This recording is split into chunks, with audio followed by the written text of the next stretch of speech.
Everywhere that we look today, we see change. We are experiencing female leadership in increasingly visible ways.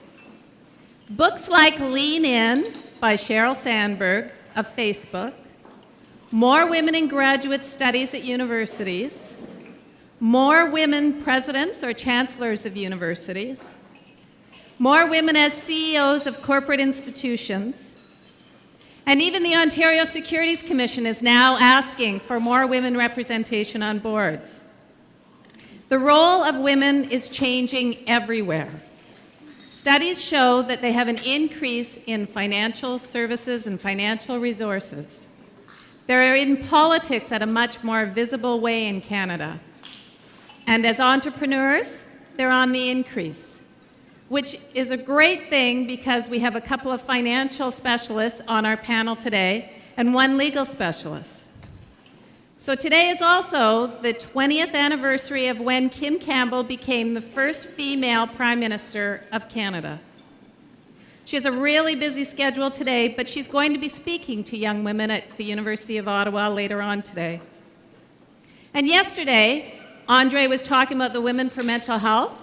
They celebrated the fact that $4.1 million has been raised by the women that are all members of the Women for Mental Health.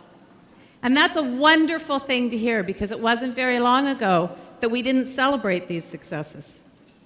So it is my pleasure today, as moderator, I'm Susan Saint-Amand. For those of you who don't know me, I've been on a number of different charitable boards in this community. I run a financial service sector business, and I do family estate continuity planning, and many of my clients are philanthropic. So it is my pleasure to welcome Melissa Clark, Alicia Natividad, and Sheldon Rice to our panel today. We have a lot of material to cover.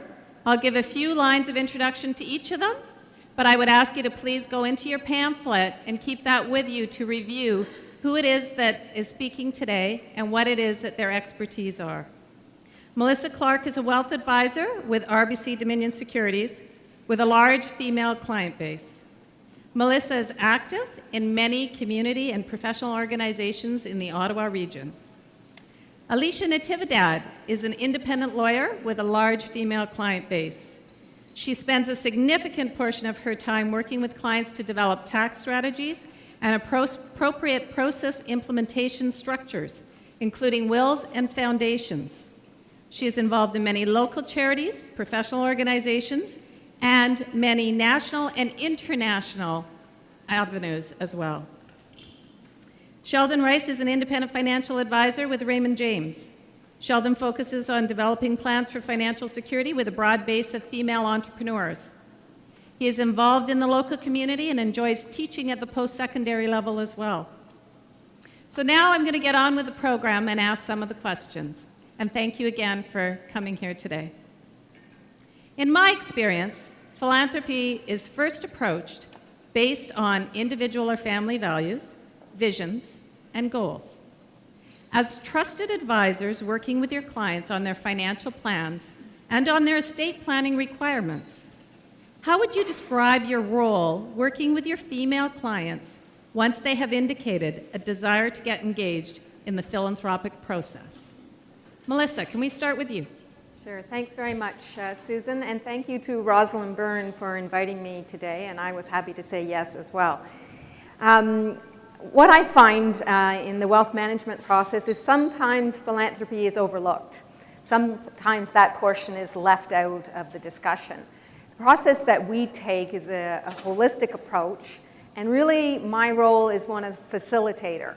So to get our clients talking about their vision with regards to charitable giving and philanthropy, and then to look at how we could integrate that vision into their overall wealth management plan. And I guess the differences that I see with women is and we've heard some of that from the previous panel, is they want to talk a little bit more about what that vision looks like and ask a lot more questions about how that's going to come into effect. Thank you. Thank you, Melissa. Alicia. Thank you very much for inviting me today, and it's a wonderful experience for me as well here. Usually, when clients come to see me, it will be in the context of the preparation of their wills and their powers of attorney. And I always raise the issue of giving, simply because there are tax advantages to it. So I approach it from my professional role as advising them about estate planning. And really, the ultimate plan would be documented in the will. So even before you get to the will, you have to discuss this with them. So in my role as the professional advisor, I basically go through what are the tax advantages that a person may have. This is despite the fact that they may come to see me already with their planned goals, as to what philanthropic giving would benefit their estate plan. Once they've identified, most of the time, the clients have already identified to whom they want to give it to. And then it's just a question of how do you give it, and then I have, and then I go through the process of whether you do a lump sum, percentage, or whatever. And then there are, of course, occasions when outside of estate planning, a client does come and says, I want to create something, a giving, and this is for a specific purpose. Always, when the client comes, generally, most of them already have identified to whom they want to give and how they want to give. And the ones that come out, not wanting to incorporate it as part of their will, it's because of a certain purpose they want. So it's in that context then that I would act as their professional advisor and identify for them how they can go about doing that. Thank you, Alicia. Sheldon, how about your experience? I'd like to start by thanking Barbara for inviting me here. Can't hear. Excuse me, is his mic on? No. Sheldon's mic on? There we go. Thank you. I was fussing with it. Okay, so I'd like to start by thanking Barbara and Andre for inviting me to be here today. I really do enjoy sharing experiences with other people and connecting people with other people. There is going to be some overlapping between what we talk about today because we are all working with similar individuals. I particularly work with women business owners and professional women. So my answers are going to be based on my experience working with them and their families. So not to say the same thing as Melissa, but a little bit. So philanthropy is a very important piece of a complete financial plan. So it is talked about along with wills and estates. One of the things that I tell my clients about philanthropy, especially if they're looking to leave a legacy, is they can have the most control over their money on the day that they die, if they've seen Alicia. Yay! And Alicia is one of the go-to people for me, so it's really nice to share the platform with her. So the most control. And then the other thing that I would think that might be a little bit different is there's multiple tiers of giving for the women business owner. So she has her business that's going to give, and maybe that's going to be an ongoing giving commitment for her and her employees. United Way is one of the big beneficiaries of that sort of an approach. There's also the life insurance, where a corporation might buy life insurance that's going to flow through to a charity of choice and thus multiply the size of the benefit that the charity receives. Of course, the charity has to wait for the person to die before they get it, so that could be 10, 20, 30, 40 years. So I don't have the answers to whether or not the life insurance makes more sense or an immediate gift. So that's where I refer to people like Barbara, and I refer to the charities to sit down with the individual, and then they can talk about what works best for them and what works best for the charity. Thank you, Sheldon. As you can see, everybody's got relatively similar approaches, yet all uniquely different in their relationships with their clients. So you alluded to working together in teams, all of you, and basically one of the questions that I have for you is, can you describe the process to the audience that you go through when you're developing a process or a structure to work with a family and advisors? In other words, do you work with their existing advisors? Do you bring in specialists? Do you do both? How do you start the process and start the introduction to work as a team? Melissa, we may as well start with you again. Sure, thanks. It's important, as you said, to talk to the client's advisors, their existing family advisors. I often use the analogy, although I'm not a huge football fan, of acting as a quarterback through this process. Very often, as I said, the family has a tax specialist who's involved with them and has been in many cases for many years. Of course, they also have a lawyer who's been involved as well. So sometimes it's working with existing advisors that are part really of the family network, and the advisors that the family really trusts and relies on for advice. And then sometimes it involves bringing in other specialists, such as an insurance and estate specialist, a number of other specialists depending on what they're trying to achieve. Sometimes, though, I find, I've seen over the years that the husband was more involved with those specialists than the wife was involved with those specialists. And then the husband dies, and the wife doesn't know these people. And I find that that's often a case where we either have to start building that relationship then at that time, or sometimes we bring in new advisors that she can relate to on her own level, because maybe starting that process over again.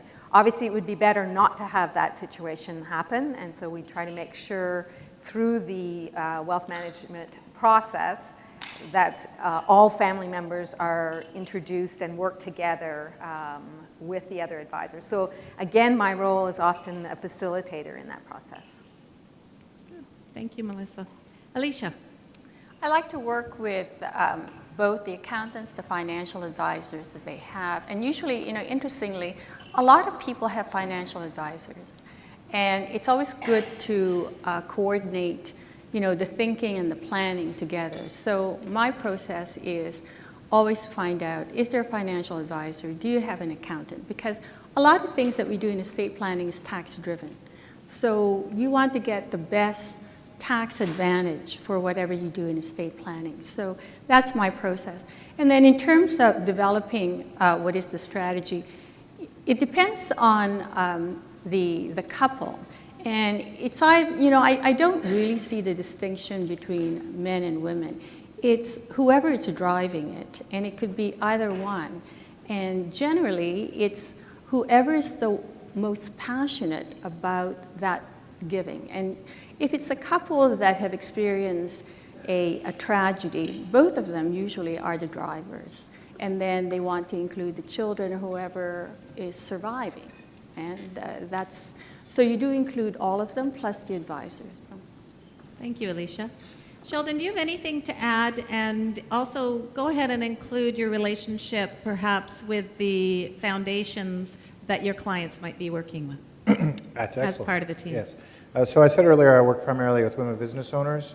Well, I do, but my top client grouping is widows. So they want to give. They're very generous. Often there's the legacy question. So the first thing we do is we sit down and we make sure that they are going to have enough money for the rest of their lives first. And then once we've established that, then we know how much money we can give, whether it's in a lump sum or on an annual basis. So that's the first and foremost thing. I want to make sure that they have the quality of life and the lifestyle that they have worked for all their lives before they start giving all their money away. The next thing is we sit down together and we brainstorm about what it is they want to accomplish. What values do they want to encourage? What sort of organizations share those values? And then that brings us into the third part, which is to educate. So I will take my clients out to events with me. They can meet people, they connect, they can shake hands, and it's nobody even knows that they're even thinking about giving money yet. It's just it's a very nice, easy way for them to get in and meet the key players without any obligation or feel as though that people are going to be harassing them with phone calls. No offense to people say the same thing about financial advisors. If you call somebody every 6 weeks, it's okay. Other than that, you're a stalker. Anyway, the fourth thing we do is bring in other professional advisors, be it their own or new ones. And then the last thing we would do once the team of professionals have had the conversation, we all agree on how it's going to happen, then we'll bring in the specific charity or more than one. It's not a competition. At that point, the widow, she knows what she wants to do, and we just move forward. And we've answered all the questions. So once she makes that decision and signs any documents, it's done. She can go home, feel good about it, and sleep at night and not second guess it. Great. Thank you, Sheldon. So have you found that there's an increase in the number of families you advise? In other words, women perhaps, maybe more than men, maybe not. You can comment on that. Bringing in their family members into the discussion on philanthropy and bringing it through various different generations. And can you tell me about how that role of the leader in that family that brings everybody to you to talk about philanthropy would start the discussion? Melissa? Yeah, I think there has been an increase. One of the things that I've noticed is younger families, and since I'm in my mid-50s, that means people in their 40s, bringing in their teenage children to talk about what's important to them when it comes to philanthropy. And sometimes it's a giving not just of money, but also of time and talent, as we've talked about. For example, one of my clients there, the direction sort of the wife, she, her husband, and teenage daughter are going to Nicaragua in March with Schoolbox, and they'll be helping to build a school, and the daughter and the mom primarily are involved in the fundraising to facilitate that event. And I think that women as a sort of nurturers and caregivers in families often do sort of spearhead these discussions. Not to say that the men aren't involved. As I said, in this case, the husband is going to Nicaragua. But the wife is the one who's sort of spearheading the fundraising. So we've seen more and more of it. We've also seen more sort of family discussion about where they want their money to go. I often recommend to clients that rather than giving small amounts to a long list of organizations, to really sit down with their family and talk about where they want to make a difference, and really to shorten that list so that they're making more substantial gifts. I'm sure you'll all be happy about that. More substantial gifts to fewer organizations. And I also tell them that if they sit down, and sometimes I help facilitate that meeting, if they sit down with the family at the end of a year or beginning of a year to make these decisions on their giving for that year, it's much easier when they get asked then.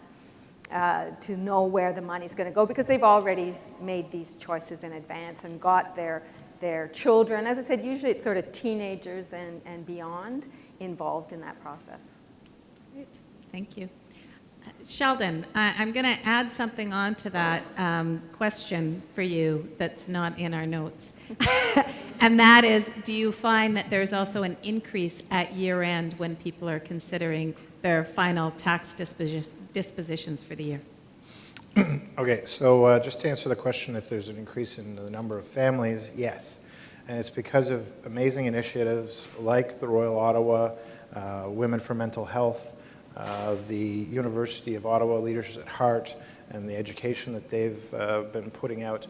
These sort of things are creating a buzz that are getting people to think more and more about philanthropy. And I use those two examples because, of course, I've had a connection with them, and so have my clients.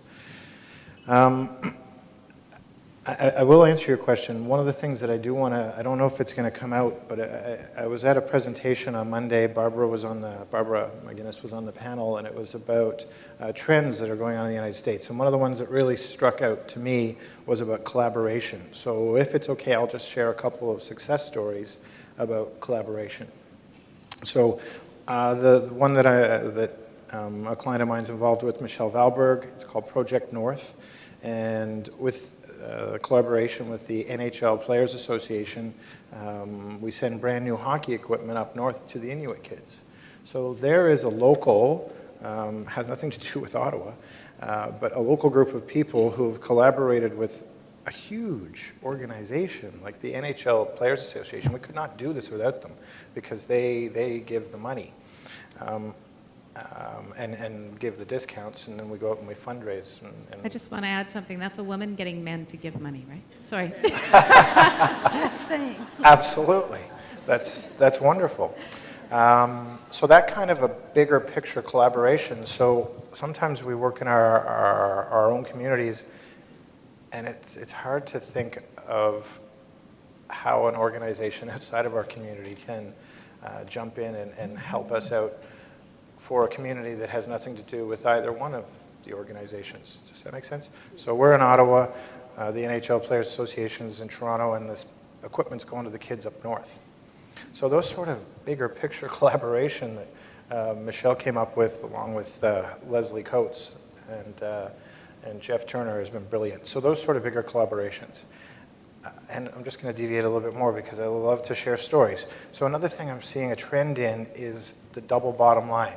So another client of mine, Shelley Callahan, she owns Karma Cravings, and what they're doing is they're giving half of their profits to charity. And it's to animal charities, so people who want to, who have animal charities know to approach them. One of the downsides to the animal charity is people come up and they go, well, why animals? And of course she has to answer that, but I guess we all have that. All right, so I deviated, I apologize. Well, there is one more. So there's Kelly Coates, she's sitting over here. I do want to hear from Alicia, though, so you have about 30 seconds. Okay, thank you very much.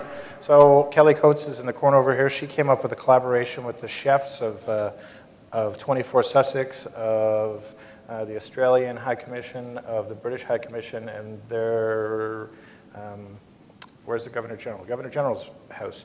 And for $5,000, a donor bought that, and then we had a dinner for 20 people with all these chefs. And Mrs. Harper showed up for an hour just to hang out with us. So these bigger picture sort of ideas to raise money. And I won't be able to answer the third part, but thank you. Thank you, Sheldon. Maybe we'll have time after, or maybe somebody else in the audience will ask in their time.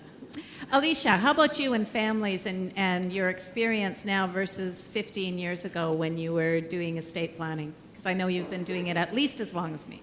Yes. To be honest, I don't see a significant difference. And if people have always given, they always give. What I do see, though, is that if the family has a certain desire to give to a certain cause or whatever, they would often bring the child that they want to take over their estate and administer. Or they will bring the one that is most interested, because children don't necessarily all have the same, feeling and thoughts as the parents, and some are better at it than others. So often they would bring them, they would share that, and this is what we want to do, this is, and we want it to sustain itself past the person's life, and they want the children who will administer their estate to follow through. So that's the difference that I see. But in terms of the philanthropic giving, as I say, it's very tax-driven on my end. If they will come, and it is for a certain purpose, and tied not only to their philanthropy, but also to the tax advantages that would occur as a result of that. Thank you, Alicia. A lot about tax, that's for sure. There often is. Once that seed is planted and people are considering their donations. I just want to also say, for men or women, what I find is that they want to give to their families first and foremost. It's only after they've satisfied, they think that their family is well cared for, will they give. And so it's always the alternative. Not all the time. Those that have a specific cause, they've isolated it, they've done it, they will give nonetheless. But that's my general impression of the giving anyway. Thank you. The panelists earlier this morning were talking about donor engagement, and I had a question about donor engagement with regards to financial advisors and legal advice, and when people are giving multi-years donations or have been donors for many years, maybe with one lump sum but still engaged. In your experience with your philanthropic female clients and in the capacity of a trusted advisor, can you speak to what you feel is the most successful way that you have seen different organizations continue with donor engagement and therefore enhance the giving that your clients have given? And Alicia, why don't I start with you this time? I think you have to keep in contact with the donor. I mean, and I give as well, I'm sorry, but also with clients. The clients that will continue to give are the ones that feel that they are part of whatever it is that they're giving to. And so donor recognition is very important to them, but also more than just donor recognition, it's also being involved with the giving of it, and I think that was addressed at the outset. For some people who don't want to be involved as much as that, they really just want to write a check, but they want to be acknowledged for it. So constant, and they always say it has to be significant. So your little letter and so on is not enough. The printed letter is not enough, but an acknowledgement, maybe something a little bit more personal, would be useful. Thank you. Sheldon. Can you repeat the question? Sure. Hang on. Questions are I'll pull it out. not in the order that we talked before, so In your I'm experience ready. with your philanthropic female clients and in the capacity of as a trusted advisor, can you speak to what you feel is the most successful way to continue donor engagement? In other words, clients that you've got who stay engaged with one or more organizations on a very long-term basis. Well, it starts with a review of it every year, just like we do with their other goals and objectives that are financial in nature. During that conversation, we talk about whether or not the charity is still a good fit. We talk about whether or not they have the financial resources, have things changed in their personal lives, if they're able to continue to move forward with it. Is it going to affect the health of their family or their lifestyle? And we just basically make sure that we're still on track and doing what, the charity's doing what they were hired to do. So there is that accountability. The panel mentioned that earlier tonight, so we do that. Then the next thing we do is we brainstorm, we explore new ideas. Maybe there are other things to do. Education is ongoing, so taking clients to events, just because they're committed to one charity doesn't mean they can't help others. So that's ongoing. And then if we do find a new one, we plan for it and see how it's going to fit in. We basically just repeat the process over again. Thank you. Melissa. The last panel talked a lot about how women like to sort of see and touch how their gift makes a difference in an organization. And you might see from my bio, I'm a past president of Habitat for Humanity here in the city, and so I've been on the board for almost 8 years. And 2 years ago, a woman from Ottawa, actually not living in Ottawa, she inherited a house in Qualicum area in Ottawa, and she was trying to decide what to do with this house. She lived in Calgary, and she actually had 2 houses in Calgary, and her parents had just passed away. She just sold her parents' house in Ottawa and then inherited another house. So she was trying to decide what to do with this house, and she originally thought she might give it to the L'Arche community. Unfortunately, the Qualicum community would have nothing to do with that, having a home in their community. Anyways, sort of through networking, basically, she ended up meeting the executive director of Habitat for Humanity, and myself as the chair of the board met with her to talk about what her gift could do for families in Ottawa. So although we could have sold the house, which we could have done, and we could have built homes with the proceeds, we ended up renovating the house. I don't know if any of you visited the gift home. But we had 8 or 9 designers come and design a different room in the house and turn sort of a $400,000 gift into a $900,000 gift. This is not for the faint of heart, okay? So it was a lot of work. But the point I wanted to make was that she was involved as the donor in the process. When the house was done and we were doing tours, we invited her from Calgary to come to the house. When the house was sold, and then we were about to use some of the money to build another house, which was named after the person who left her the house. She came to the groundbreaking.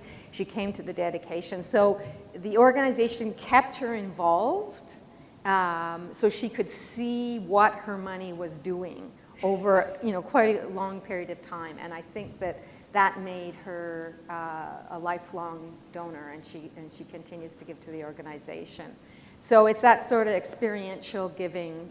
If you can do it, it's something that I think women are looking for. Great, thank you. Very good stories. Nice experience. So with new social movements like Kiva and Indiegogo and numerous other different organizations that are beyond my capacity at most times to figure out how to get online and work my way through, but I have, they've put the spotlight on impact investing and social responsibility and social impact on businesses. They've also broadened the international agenda, and as we heard earlier, younger girls in particular, younger people, are really looking at their global impact as well as their community impact.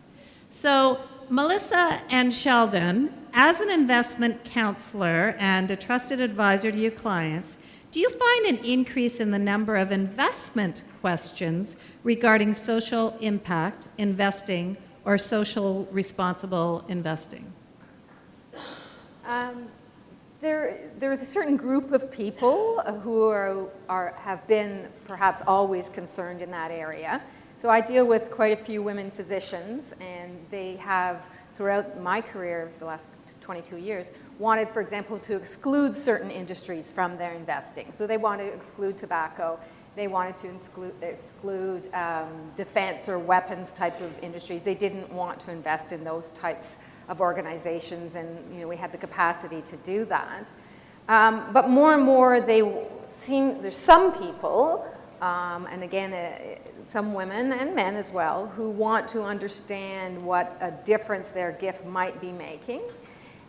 Interestingly enough, there is one of the money managers that we work with who signed on to the UNPRI, so the United Nations Accord and Principle of Responsible Investing.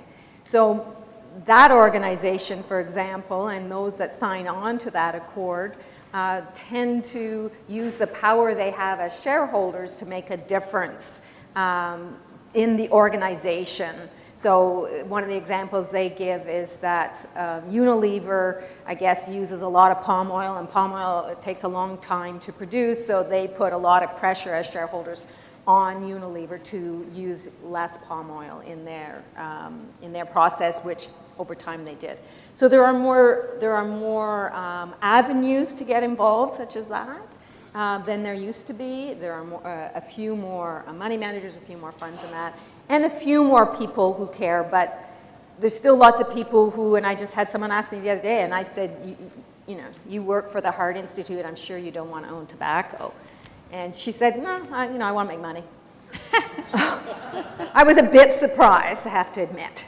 So there's still both sides. Great. Sheldon. Yes, I do find that there is slightly more questions about socially responsible investing. Unfortunately, there are some solutions today that are worthy. For many years, SRI, social responsible investing,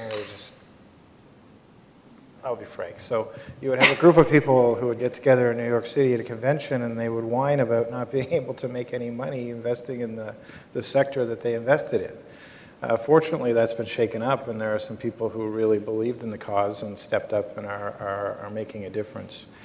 And providing some returns, reasonable returns, as well as investing socially responsibly. And why are more people asking about this socially responsible investing? Well, it's because of the buzz that's in the community. People are thinking green. The social networking is changing the world, and we know that we can have an impact locally that affects globally, which is huge. So, yes. Melissa, just an add-on. Thank you, Sheldon. Melissa, No just worries. an add-on because you mentioned UNPI.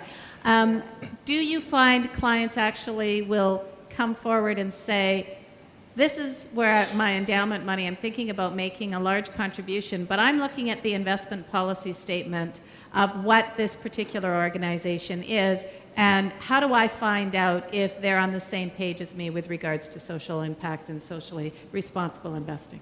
Well, there's some of that going on, and there's some more, and I think Sheldon's right too. There's more articles. The Globe produces that that publication, Something Nights. Yes, thank you.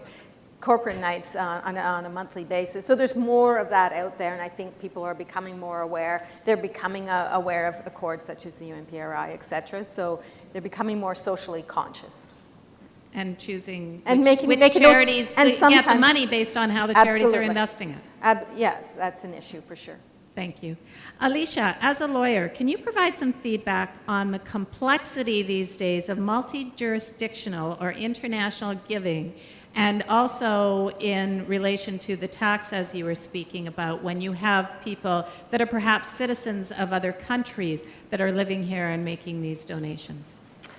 What I tell my clients is that if they want to donate internationally, probably the easiest way is either to donate to a fund that's in Canada that will promote or work on the cause that they want, that they're very, dear to their heart.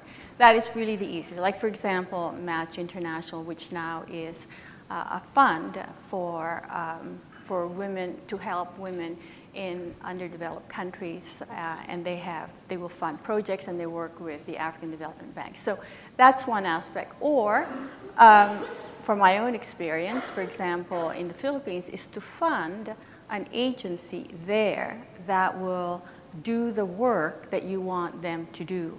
So it's a direct giving, and you actually, establish a bank account and you give it to them.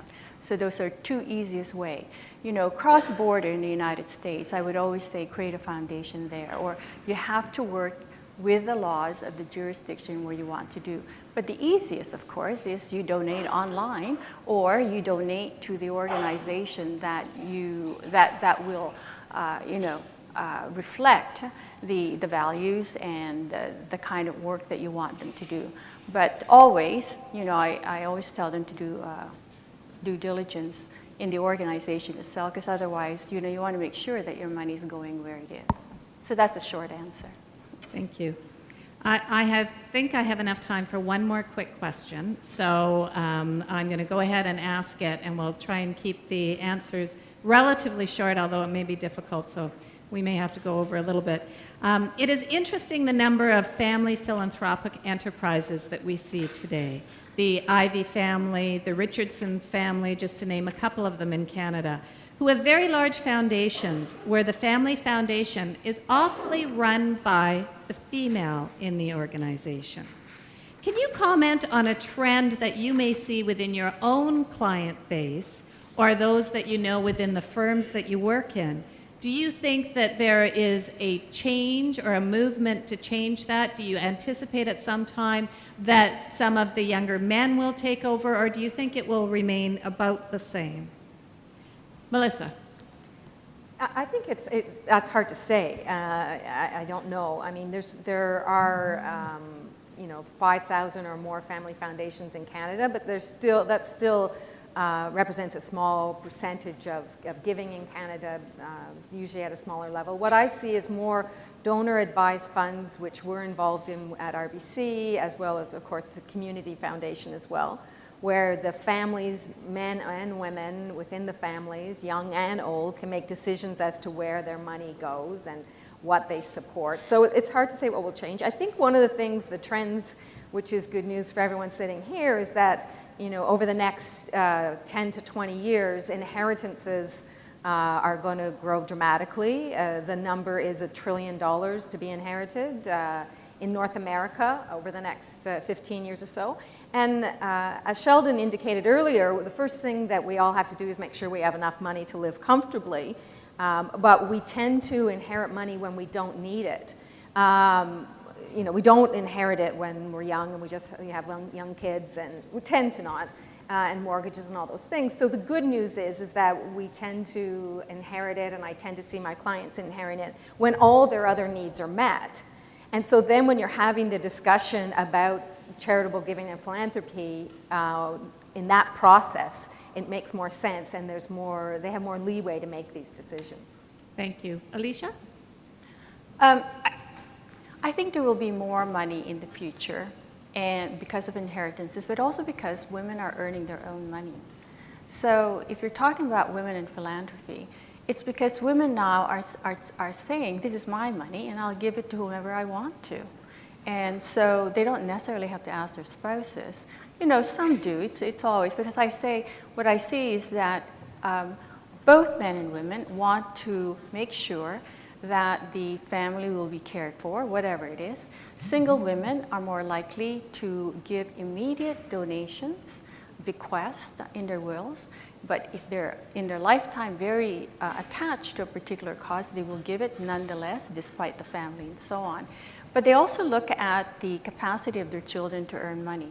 If the children are well off, they have good jobs, they say, well, they don't really need all this money.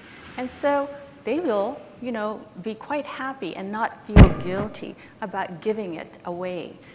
Some clients feel that if they're second marriages, that they have a responsibility to give away X amount of dollars to take care of the other spouse's children.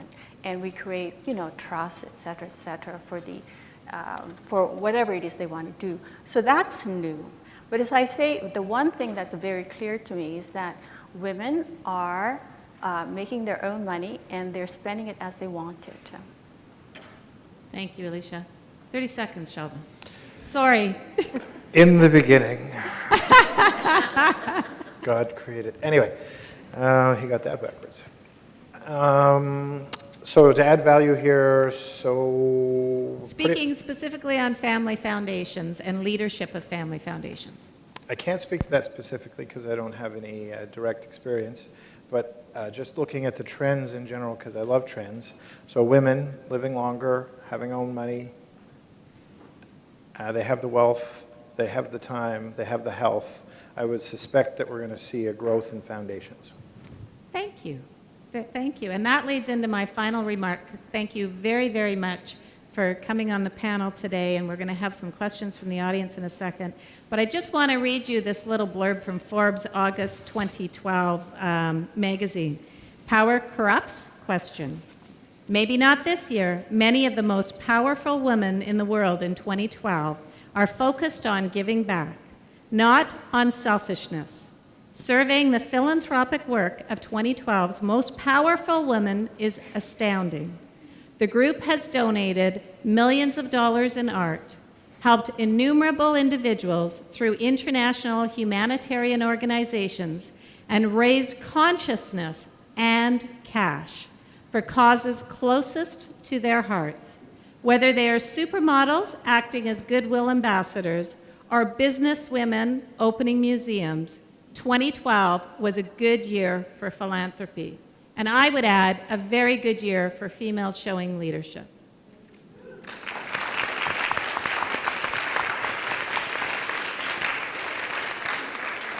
So thank you. We have 15 minutes almost, so are there any questions from the audience? Our panel would be happy to answer them. Hi, I'm Ann Rosenfield from the Wood Green Foundation in Toronto. The question I have for you is a specific gift vehicle question. About 15 years ago, there was a really good article about Nancy Ruth, and she said she believed women would disproportionately give bequest gifts as their way of giving a major gift. Do you think that's still true today, or is that perhaps generation specific? Who wants to take this one first? Yeah. Sure. So what she felt was that women as a group were more likely to leave a very large gift to charity only in their will. Less likely to write if they're going to leave $1 million, let's say, they're less likely to, even if it's structured well, less likely to do some kind of complex gift agreement while they're alive, more likely instead to simply put that money in their will. So I'm just wondering if you find if that's still true with the women you're seeing today, or is that maybe just reflecting an older generation and a younger generation not so much so? Frankly, I don't see a difference. And I'll tell you why. Sorry, is the mic on? Yes, is it on now? Okay. Right. I don't see a difference, to be honest with you. I think that women in the older generation will leave as much money as now. What's different, though, nowadays is that the different varieties of ways that you can give. For example, like what the Canadian Women Foundation has found. Sorry, Alicia, we're not think hearing your you out of microphone's the not mic. on. The answer that Alicia is saying is that she has not seen a significant difference today versus what she saw 20 years ago when people were giving their gifts. So she hasn't seen a difference in creating wills and doing the estate planning for women today versus 20 years ago. Do you want to give that a try again? No, it's not working.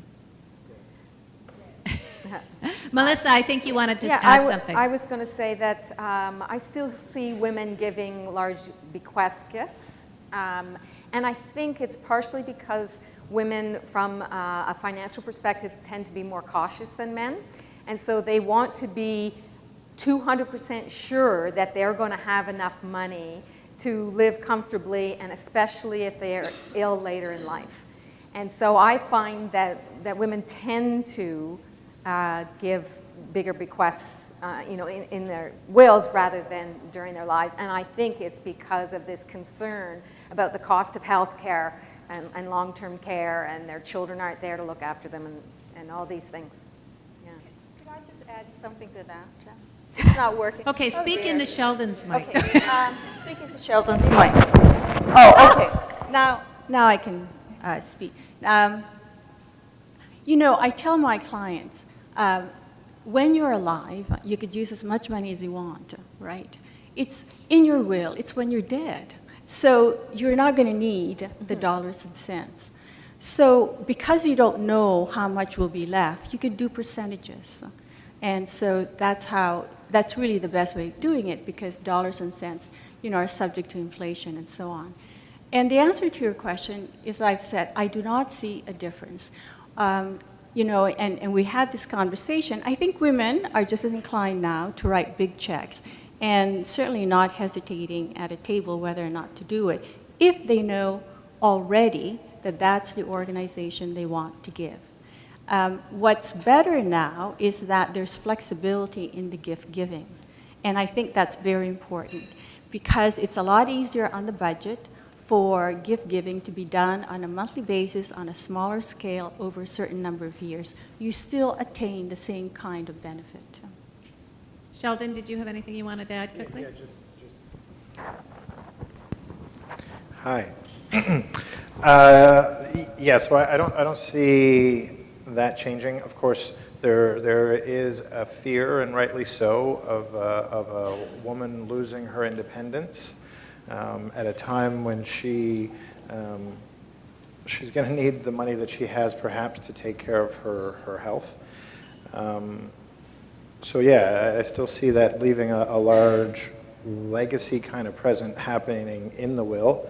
Something that I've been doing with clients is, if they have excess cash flow coming out of their RIFs, is we will, and if they're in good enough health, and hopefully they have a husband who's going to die first, excuse me, you get a life insurance policy where it's joint for both of them, and it pays out when the last person dies, so the premium is small.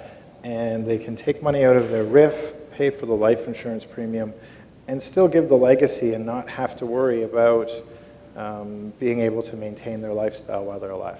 Thank you, Sheldon. As being moderator, I get the last say.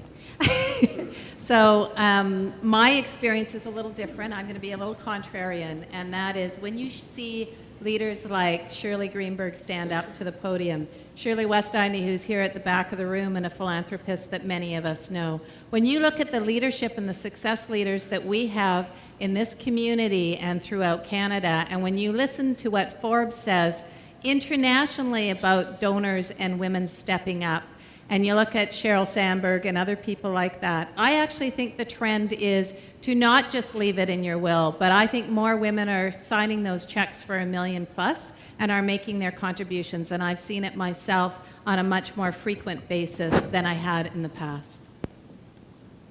Lynn. Thank you very much. Actually, Sheldon, your last comment's perfect segue to my question because it is about life insurance. I'm Lynn Clark with the United Way here in Ottawa. Sheldon, a lot of women, actually any of you, because this is, I think, a very technical and probably a tax question as well. We have carried or continue to carry large life insurance policies. We may have been protecting our children, but as they are growing up, they're succeeding in their own lives, we have $1 million or higher life insurance policies, and we don't need to carry those anymore, but we've invested a lot of money in them. There is a trend among charities to pick up those premiums in order to take that investment, and I'm wondering, or to take the premium payout when you die. Can you share with us any positive stories where that's worked well for charities, or perhaps any horror stories where that has not worked for charities? Because I know we are continually being approached by people to consider the risk, but it has a fantastic payout at the other end if they're done properly. Thoughts? Okay, Sheldon, Lynn asked you first. So. Hello. Well, I guess I've played with it too much. typical guy, huh? Yes, please. Just Thank use you. Alicia's. So that's a great question. So life insurance has two roles. One is to protect you and your family during the life, during your younger years, and then if you have the right policy in place, that could be switched over and the beneficiary made to a charity. And in this case, you're saying that the charities are paying the premiums. I haven't been down that road, but I love it. I think that that's a great idea, and it's something that I'm going to start to use with my clients, talking to them about just that, is before we go throwing away this policy, let's see if we can convert it into something that can be good for more than just your family, but be good for the community. So thank you for the question. Sorry, I haven't had the experience yet. Melissa, did you have anything you want to add? I haven't had the experience either, but I've seen more where our clients are making the charity a beneficiary, but not where the charity is paying the premiums, and certainly there may be some risks. I mean, there's no tax benefit. Probably the tax benefit for the charity, it's an expense, but it's actually not a bad idea because you get 100% deduction for the amount of the principal, and that's a wonderful way of doing it. Actually, one of the ways I always tell my client you could do it both ways, either way. Either you have the premiums deducted as a charitable donation. It's such a small donation as well.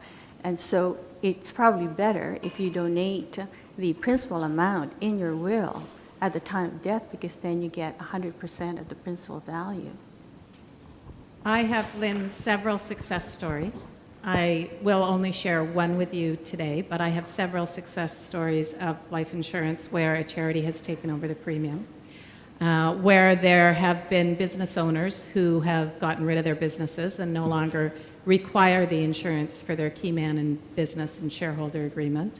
But they bought it many years ago, and the premiums for $1 million might be $5,000 a year, depending on when they got it. So a very small amount. And they might be in their 80s right now with a life expectancy of not being necessarily that long, because they might not be good in health.